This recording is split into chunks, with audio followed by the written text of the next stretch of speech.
Well, it's been 3 whole months and 3,000 miles of owning the F-150 Lightning right behind me. We are going to dive in today, talk about my 3 months experience, some of the service experience I've had, of course, some of the things that I've done to the truck over the 3 months, plenty of videos coming soon, and just overall my impressions of the 2025 F-150 Lightning in a flash trim. Hit that subscribe button, stay tuned, let's dive in and show you the truck.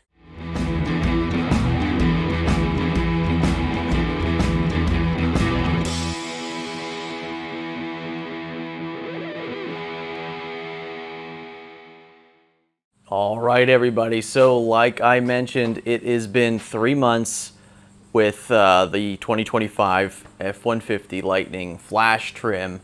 And overall, the truck has been absolutely fantastic. As you can see, I just have it charging up right now because we're going to go for a ride in a little bit.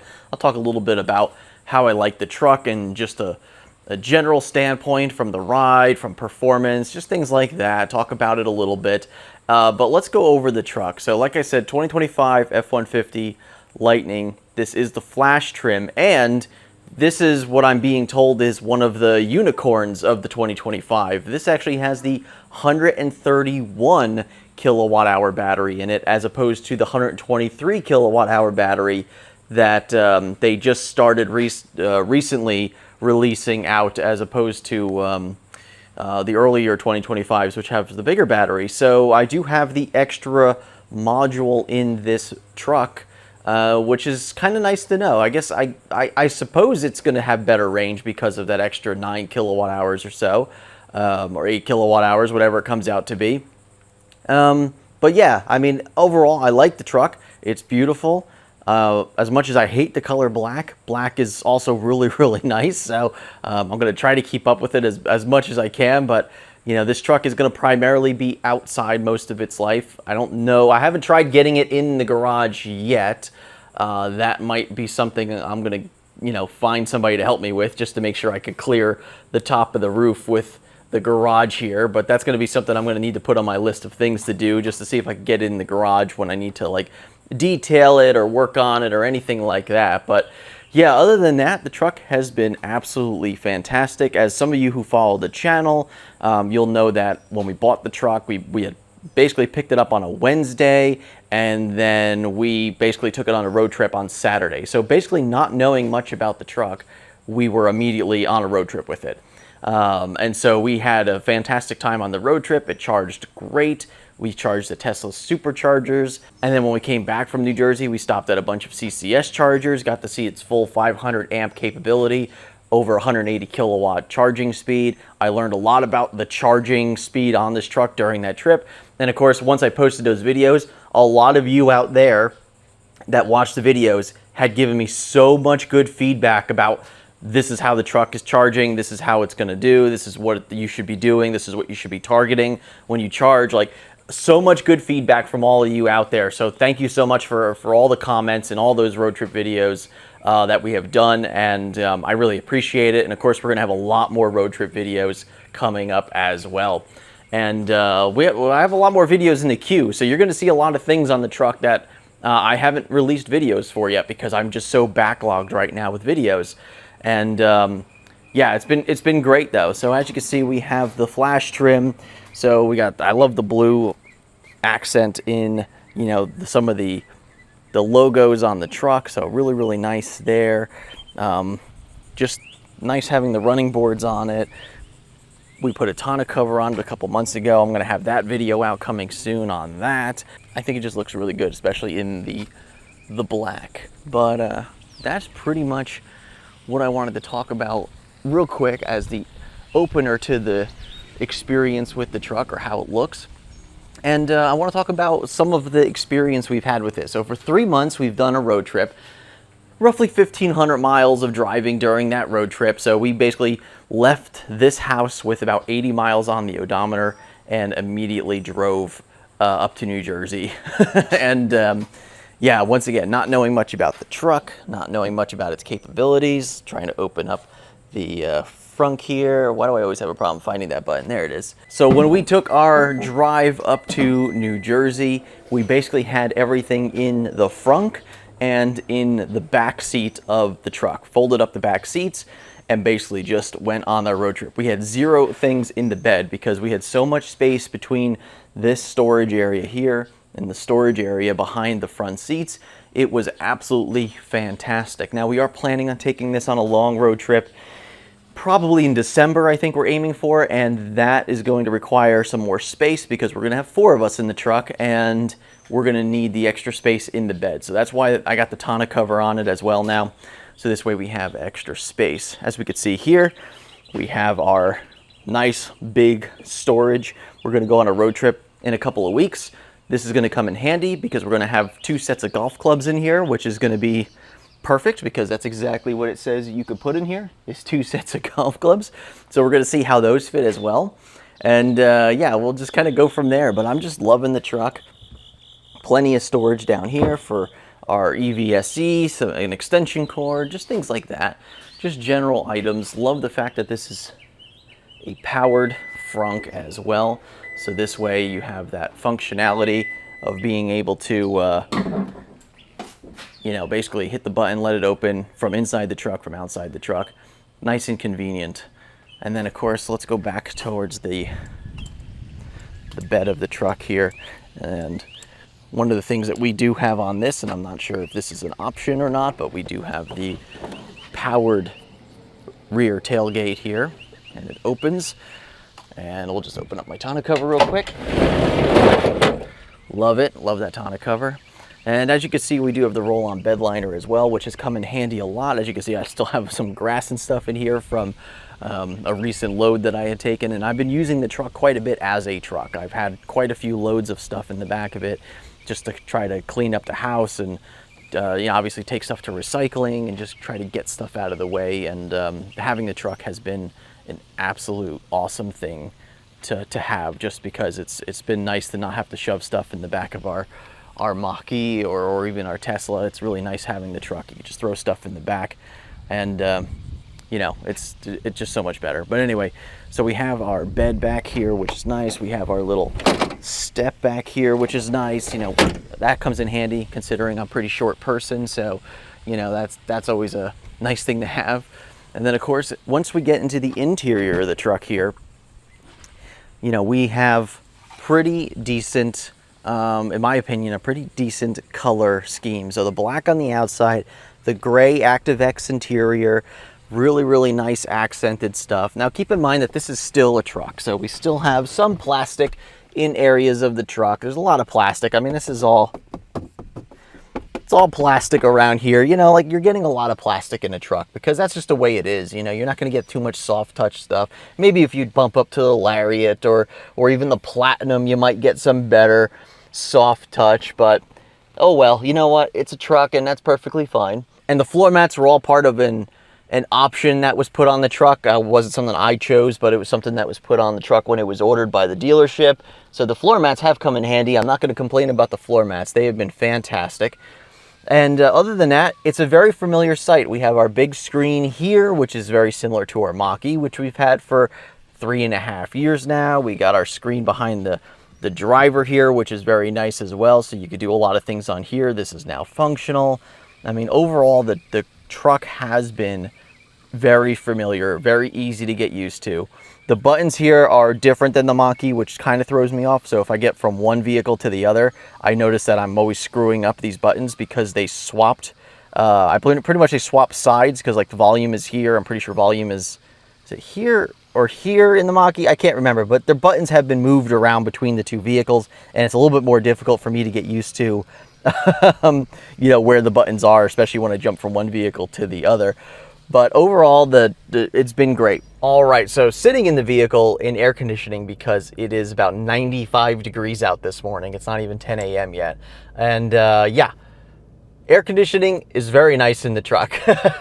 So they actually did something in this that's different than the Mach-E that I noticed, is that they actually have driver-focused air conditioning in this truck, which is nice. So it actually just kind of focuses most of the air conditioning towards the driver if you're by yourself. If you have other people in the truck, then it tends to circulate through the cabin, just like you would expect it to. But yeah, they did change certain things with the UI, which I think is pretty interesting. I didn't get to talk too much about this during my first impressions video because we had just bought the truck. I barely knew anything about it. And I have noticed quite a few things with the UI that are a little bit different, a little bit more. Obviously, they give you more stuff for towing. That's all stuff that makes sense. Speaking of towing, we have actually already towed with the truck. That video is coming soon as well. And we pulled a small, like 12-foot box trailer. It was my buddy's trailer. We towed his go-karts out, towed it amazingly. Like, I really couldn't believe how easy it made it seem to just tow that trailer wherever we wanted it to go. Like, it was just really comfortable. And we drove about 3.5 hours out to Kershaw, South Carolina. And then we drove halfway back on a charge. And we stopped to charge for lunch, plugged the truck in at a Tesla supercharger, and then ate lunch, got back to the truck, jumped back in it, and drove the rest of the way home. Like, it was a very seamless experience from a towing standpoint. Like, just, I don't tow very much. I haven't towed in a while. And, you know, usually when I go towing, it's usually Kevin that actually does the towing in his vehicles. But being able to actually tow it for myself and understand how it's going to tow, and just the knowing that there's a lot of confidence towing with electric, other than the range. Obviously, the range is kind of the biggest hit, right? So you're going to tow for maybe 100 to 150 miles with this truck. And as long as that's sufficient for you, then I think you're going to be fine towing with the F-150, with the big battery, of course. If you got the small battery, well, I don't know how you're going to tow with that very often.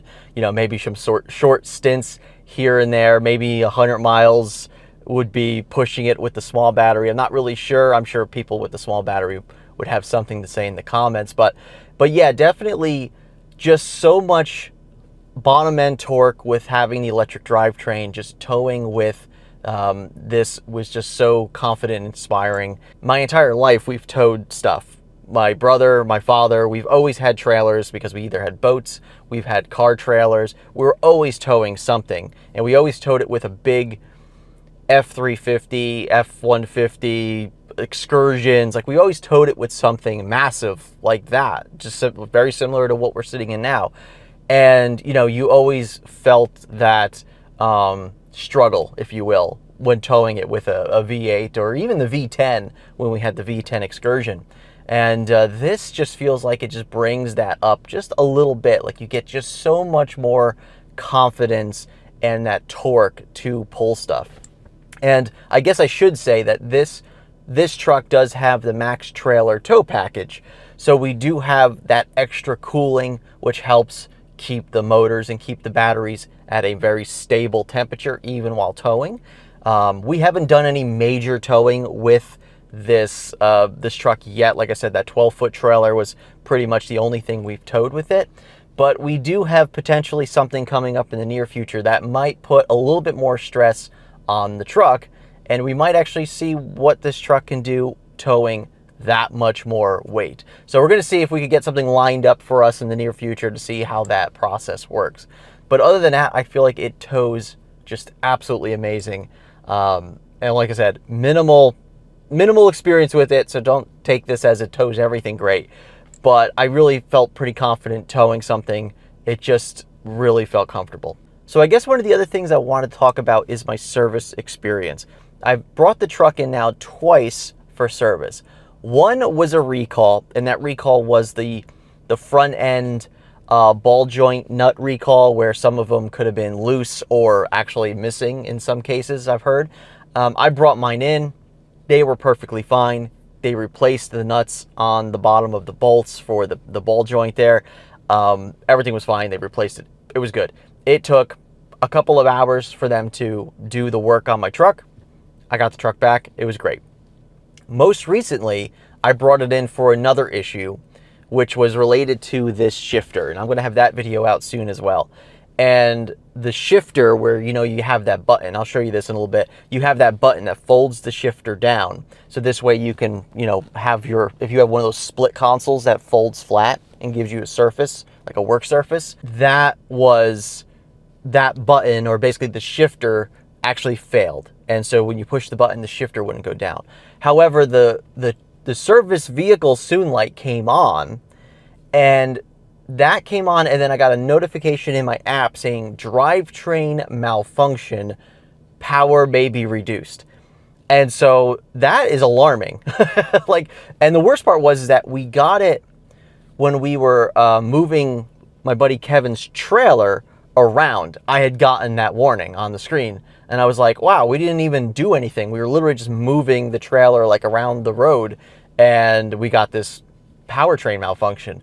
And a part of me was like, I don't know if we should use this to tow the trailer 3.5 hours tomorrow, because what happens if we do have a power reduction or some sort of weird, you know, power limitation? I don't want to be towing a trailer and can't do more than 40 or 50 miles an hour.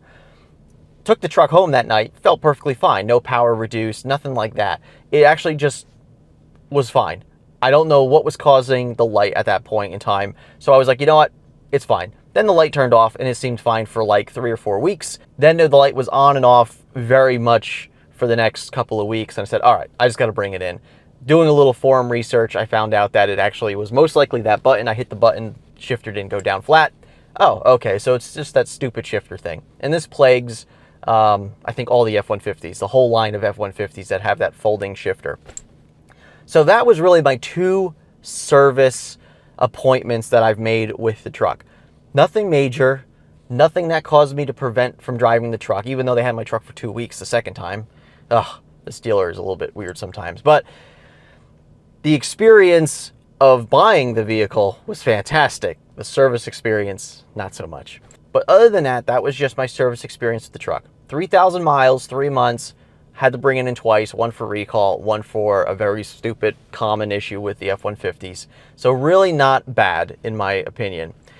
We'll see how, of course, the next year, 2 years is with the truck. I'll, of course, make videos on that as well. This is strictly just my 3-month ownership update, so a lot can happen in the next 2 or 3 years of ownership.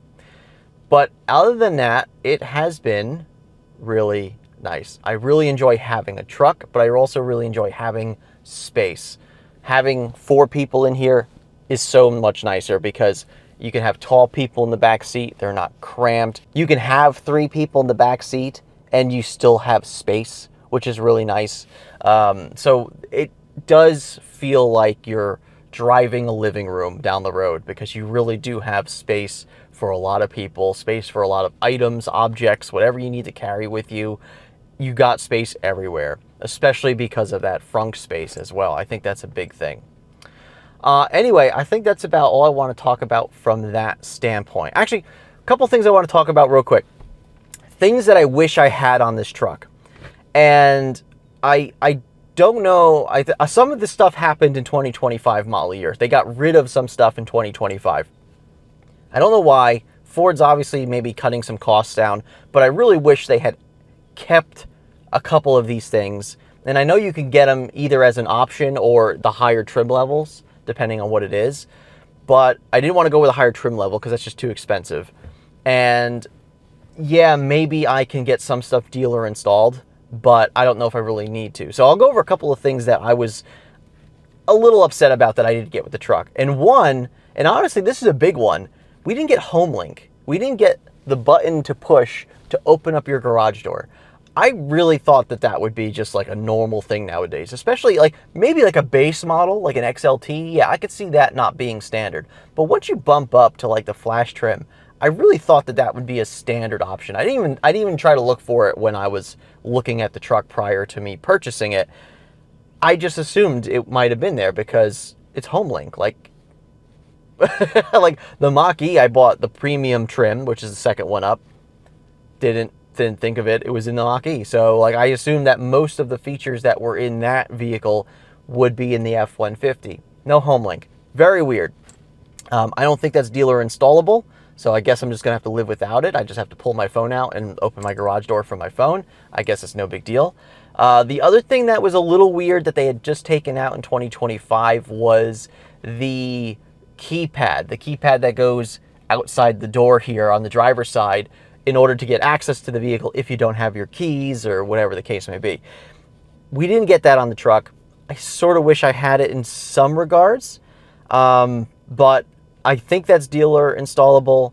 I have not looked into how much it costs. I know it's kind of expensive, but I probably won't deal with it, and that's unfortunate. And actually part of the reason is because there's very rare times that I'll come out to the truck without my keys and need to get into the truck. Now that goes on to my next thing that I wish the truck had, which was phone as a key.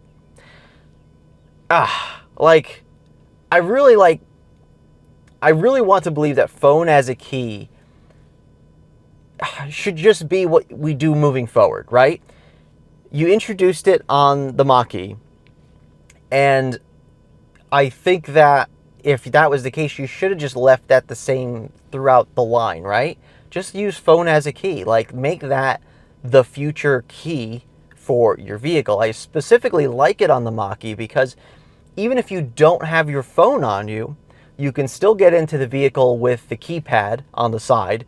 And then if you need to start your vehicle, you can use a passcode on the screen to start your vehicle. You create a password to get into your vehicle so you can start it and move in the event that you're out and you lost your phone, or you broke your phone, or your phone died. Like, there's still ways of getting into the vehicle, and that is a really nice feature. I don't have the keypad. They don't give you profiles, nor do you have a way of starting the truck from without a key with a passcode. And then on top of that, we don't have phone as a key at all. And so, I don't know. That's a bit of a miss. Like, if you're going to do it, at least put it in the flash trim. Maybe they put this in the earlier flash trims. Let me know in the comments if your flash trim has phone as a key. But I wouldn't complain so much if the key wasn't so big. The keys are huge on Fords. Like, they're really, really massive keys. In fact, here, I'll just hold it up real quick just so you can see it. But like, and of course, keep in mind, I do have a case on this, but like, this is a pretty, I know you probably can't see much of a depth here, but like, that is a pretty massive key with a small rubber case on it. Keep in mind, it's not a bulky case. And, I really wish that Ford had just done phone as a key across the whole line. Just make it one of those things that everybody knows, similar to how Tesla has it. You get a Tesla vehicle, boom, set up your phone to it, you're good to go, your profile's all set, everything's all like uploaded to the car, makes it so much easier. Like, just do that same experience with your Ford products. Because someone like me who has a Ford Mach-E and a Lightning, that would be great to have that seamless experience across the line. But I guess I'm not going to have that with this particular truck. I'm not really upset with anything else that I could be missing on the truck. I feel like I've kind of gotten everything I wanted. Blue Cruise hands-free is fantastic. They only give you 3 months, which I think now they're back to giving people a year. I don't know. I really wish we had gotten like a full year of Blue Cruise hands-free, especially since my car was, or my truck, I should say, was at the dealership for 2 weeks of my Blue Cruise trial. And I actually lost my Blue Cruise like a day before I picked up the truck from the dealership. So I actually lost a couple days or a couple weeks of my Blue Cruise hands-free trial by having it at the dealership. So I really wish they had done more than 3 months. I think what we're going to do is we're just going to buy it monthly as we need it. So I'll buy it for 2 or 3 months out of the year. Every time we go on a road trip, I'll buy a month, and then we'll use it for the road trip, and then that's it. I'll cancel it after that. So I think that's kind of how we're going to go with Blue Cruise hands-free. Whereas in the Mach-E, we got 3 years up front, and then magically I got another year somehow when I went to go renew it for free. So I don't know how that happened, but 4 years of Blue Cruise hands-free in that car, 3 months in this one. I think Ford just needs to start giving everybody the same thing across the line. Give everybody a year, at least a year, and kind of go from there. So other than that, I think that's pretty much all I wanted to cover there.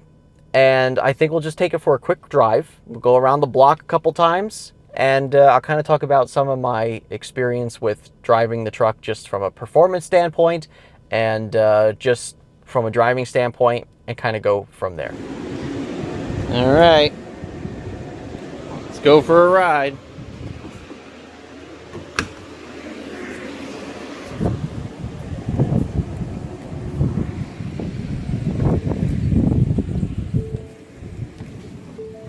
All right, everybody. Well, you now join me in the truck as we are just going to go out for a quick drive real quick. So one of the things I noticed when I started up the truck to back out is it warned me that my tailgate was open. And one of the things I forgot to show you before is I actually have the full electronic tailgate. It's not just dampered on the way down. It actually is a fully electronic one going up as well. So if you hit the button or if you start to pull it up, it will electronically bring itself up and latch itself back into the bed, which is pretty cool. And it's something I didn't realize right away until probably a couple weeks later. I realized that I actually had an electronic tailgate going up as well. But that is a cool feature that I got on this truck as well. And I don't know if they're still doing it in the second generation of the 2025s, whatever you want to call it, the second half of the year. But yeah, very interesting full electronic tailgate on that as well. The other thing you'll notice right away is we don't have any type of glass roof. So obviously missing the glass roof, that's something you can get in the later or the higher trims, I should say. And yeah, I could live without the glass roof. I'm not really going to be looking up too much while I'm driving anyway. So for me, it's not a big deal. Would it be kind of nice? Maybe. It lets a little bit more light in, but it also lets some more heat in as well from, from the sun blaring through it. I also hope the air conditioning is not running too hot. It's literally 99 degrees outside right now. So it is a hot day. But a couple other things I wanted to go over real quick with the truck is just the generic ride of this. Now, it does ride like a truck.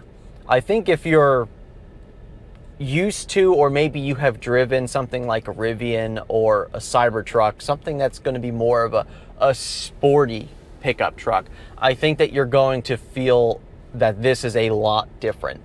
And that's just from what I've heard other people say. I've actually never driven a Cybertruck or driven a Rivian, but from what I've heard, from the experience that I've heard from others, is those two vehicles have such a way about them that they are designed to be extremely sporty when you want them to. The air suspension also helps with that in those vehicles, those trucks, because you can adapt the air suspension to how you want the vehicle to ride or how you want it to react. If you want it to be sporty, you can kind of slam it down. If you want to have that extra cushion, you could bring it up a little bit. If you want to go like full maxed out, I'm going off-roading, then you can do that with air suspension. This being a full steel suspension, you're not going to get as much ability, obviously, to change anything. So you do get some of that floatiness in this truck when you hit bumps. You do feel that floatiness. Now, I will say that when we were towing that trailer, the floatiness was gone. Like, that trailer really held down the suspension, and when you went over bumps, it was just comfortable, and it wasn't rough, it wasn't hard, it was just comfortable, like kind of like how you would want it all the time. So maybe if you put 700 or 800 pounds in the bed of the truck at all times, you'd probably get that very similar feeling. But knowing that, when you're towing something, that the ride is not going to be super rough and super hard, that's actually kind of nice to know. So very, very comfortable, very nice from a suspension standpoint when you are, towing. But other than that, you just got to get used to the truck feel. It is a truck. It is a typical F-150. If you've owned an F-150, this is going to feel really, really familiar to you. Now, if you've had a regular F-150, a gas one in your life, one of the things that won't feel very familiar to you is the power, the acceleration that this thing has. I think it's like 550 horsepower, 750 foot-pound torque, something like that. It is just an absolute monster. And it's crazy to think that we have a 6,000 plus pound vehicle and you're able to do 0 to 60 in well under 4 seconds. Like, think about that going back 10 years ago. Like, that was unheard of, especially in a pickup truck. But like, just imagine having all that power and then just think about when you need to tow something. Knowing that you have all that torque way down low and you're not using a big diesel motor to have that torque down low is just so nice. And so that is one reason why I enjoy towing with this, is because you don't really need something big and loud and obnoxious and blowing out lots of dark smoke out into the environment to tow something 30 or 40 miles or 50, 60 miles or 100 miles. Like, you don't need all that. So I'm really impressed with how this truck handles all that. Like, it just does a lot more. The only thing, once again, I'm not going to be one of those people that says this electric truck can do everything a gas truck can do. No, let's be real. You do need range when you're towing, and you do not get that with battery electric trucks right now. Maybe the Silverado or the GM stuff, because they have such a huge battery, but crazy. Let's do a pull real quick. I'm doing 57. Let's just put it to the floor. Just unreal. Like that, like, I did get thrown back into my seat because that was just a quick, 50 something mile per hour to almost 70. That was just a very quick pull. But from like a zero, from a standstill, which I'm going to do in a little bit, just absolutely ridiculous how this thing comes off the line. And I'm at a low state of charge right now. I'm at 32% state of charge. So we're not very high on our state of charge right now. So if we were at the high end of, the battery, we would have a completely different experience. Let's actually talk about the battery real quick. So once again, 131 kilowatt hour battery capacity, max charging speed of about 180 kilowatts, pending on the charger. You have to have the full 500 amp capable in order to get 180 kilowatt charging on this truck. Now, something I noticed is that I could not get 180 kilowatts at a Tesla supercharger, both the version 3 and the version 4 dispensers, not the version 4 chargers. So I wasn't getting, I don't know exactly what I need to have my thing where I could plug it in so I could see how many amps I'm getting at a Tesla supercharger. And that's going to be on my list of things to do in the near future on my next road trip. However, I was very, very impressed with the charging capabilities of this truck, regardless of if it was a Tesla supercharger or just a regular CCS station. I felt very comfortable plugging it in and knowing that we were only going to be there for 30 to 45 minutes at the most to get about 150 miles of range. And that seems to me pretty good. I'm okay with that. I know some people would be like, no, that's not enough. I want to get 150 miles of range in like 15 minutes or 20 minutes. And like, I get that. Some people are a little different, but 30 to 45 minutes for me is perfectly adequate. I'm happy about that. And if you want to see our experience of driving either up or down to New Jersey from Myrtle Beach or vice versa, you could take a look back at our channel at those road trips.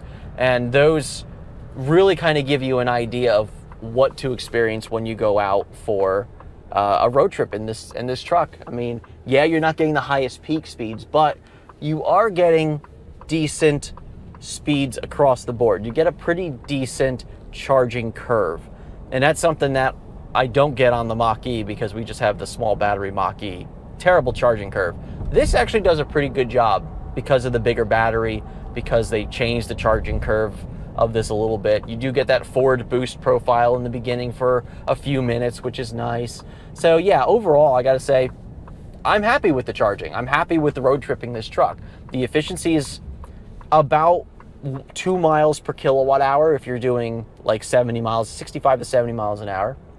Here we go. We got a little bit of an opportunity to do a 0 to highway speed whole shot here. Bring it down to 0, and let's see if we can power brake it. You can power brake it. I didn't think you could do that. Holy crap. I've never tried that, to be honest with you. I've never thought about that. Oh, that is hilarious. Okay. I just got a lot more ideas for this truck. Oh, anyway, got up to the highway really quick, got up to speeds. We'll kick this on Blue Cruise. And once again, I don't have my hands-free subscription anymore, so I'll have to sit here jiggling the wheel a little bit. But we'll just put it on our highway cruise speed, and we'll just keep going. And once again, like I was saying before, 65 to 70 miles an hour, you get about 2 miles per kilowatt hour. Maybe a little less, depending on what your elevation changes are going to be during that trip. So 65 to 70 miles an hour, 2 miles per kilowatt hour, you do the math, you're looking at about 250 miles, I think, and you're kind of pushing it at that point. I think you're probably going to get closer to like 1.8 1.8 to 1.9 miles per kilowatt hour. So I would say that on a highway doing about 70, aim for about 200 miles between charges, I think would be the most that I would absolutely push it. And that's going from like 85, 90% down to close to zero. Now here's the problem when you pull into a station close to zero, is you're not gonna get the maximum charge rate. You're not gonna see 180 kilowatts. You're gonna actually see like 150, 160, maybe even like 165 until you get up to a certain percentage, because what happening is your voltage is coming up. And in order for that Ford boost profile to work, for that full 500 amps to really dump the kilowatts into your battery, you need to get that voltage up a little higher as well. And so it's best to pull in right around probably about 15%. I think that's kind of the sweet spot in this truck. And even if you come in at 20%, 25%, you're still getting a really good charging curve, a really good peak and curve, even when you come in at around that 25%. So don't be afraid to pull in a little bit early off road trip. Don't try to get this thing down to like single digits. I did it once or twice during our trip, and it didn't really help anything because we had a really slow charging ramp up to 175 kilowatts or so, and then it just tapered like it normally would. So you're really not saving much time.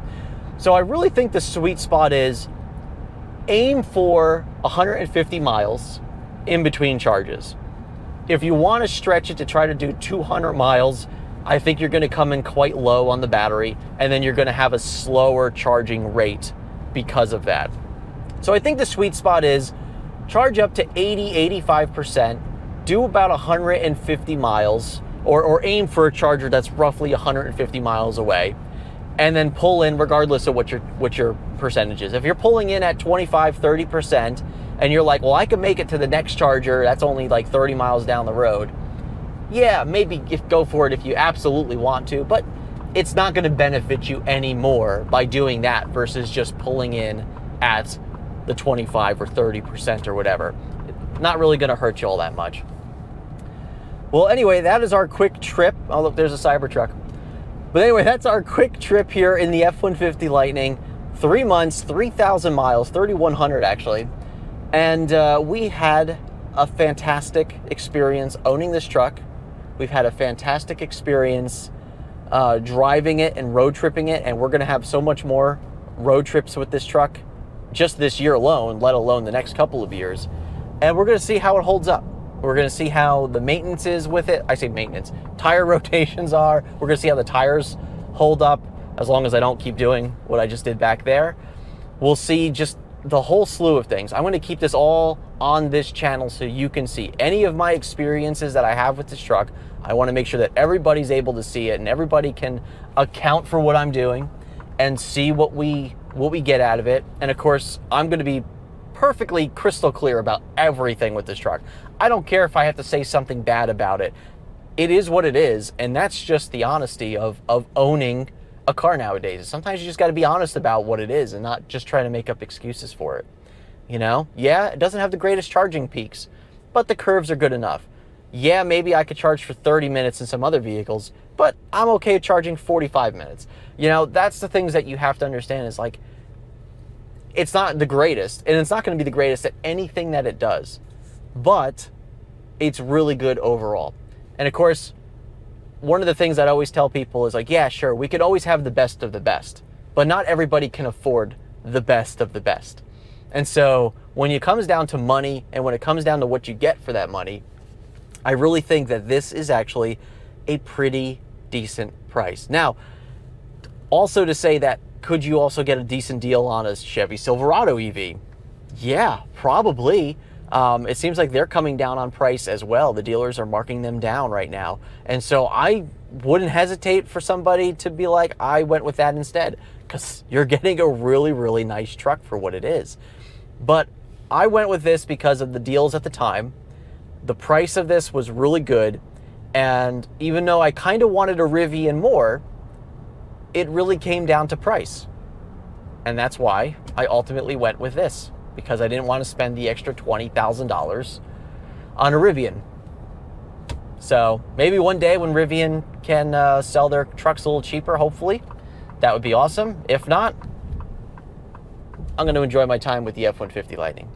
Well, thank you very much, everybody, for joining me today on my 3 months. I know I talk a lot. I apologize for that, but I really like to get all of my opinions out there, all of my feelings about this truck, because at 3 months, I think this is a really important time, because we'll see how my opinion changes in a year or 2 years or 3 years. So we'll see how that process is when I do those videos.